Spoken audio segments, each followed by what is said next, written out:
और डीजल के दाम रिकॉर्ड स्तर पर पहुंच चुके हैं। अनलॉक एक फेज में पिछले 15 दिनों में लगातार आ रहे उछाल के कारण दिल्ली में पेट्रोल 79.83 और डीजल 78.27 रुपये प्रति लीटर तक जा पहुंचा। पेट्रोल और डीजल की कीमतें पूरे देश में बढ़ी है। लोकल सेल्स टैक्स के कारण राज्यवार इनकी कीमतों में थोड़ा बहुत अंतर होता है।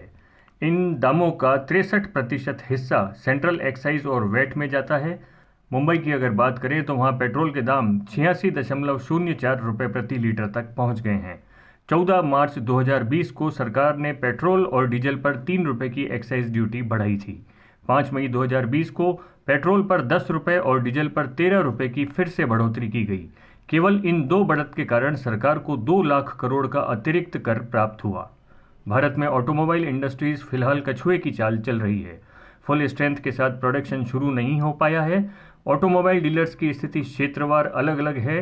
कस्बों और छोटे शहरों में शटर बंद रहने के बावजूद हालात ठीक हैं, लेकिन महानगरों में विगत 3 महीनों में डीलरों पर जबरदस्त भार पड़ा है।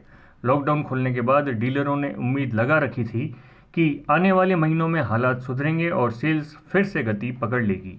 देश भर में सभी कंपनियों के डीलर्स की सेल अप्रैल महीने में शून्य ही रही थी। पेट्रोल डीजल के बढ़े हुए दाम अगर ज़्यादा समय तक स्थिर रहते हैं या इनमें और उछाल आता है तो निश्चित ही भारतीय ऑटोमोबाइल डीलर्स के चेहरे पर मुस्कान आना और मुश्किल हो जाएगा। पेट्रोल डीजल के बढ़े हुए दाम ग्राहकों को विकल्प ढूंढने के लिए मजबूर करते हैं, जिसका असर इन डीलरों की सेल्स पर पड़ता है। हालांकि ये बढ़े हुए दाम देश की जनता को भी प्रभावित करते हैं, लेकिन जो वाहन खरीद चुका है वो सर्विस और मेंटेनेंस के लिए डीलर और सर्विस सेंटर तक चला जाता है। कदम उनके ठहर जाते हैं जो नया वाहन खरीदना चाहते हैं, और यह वर्ग भारत का सबसे बड़ा मध्यम वर्ग ही होता है।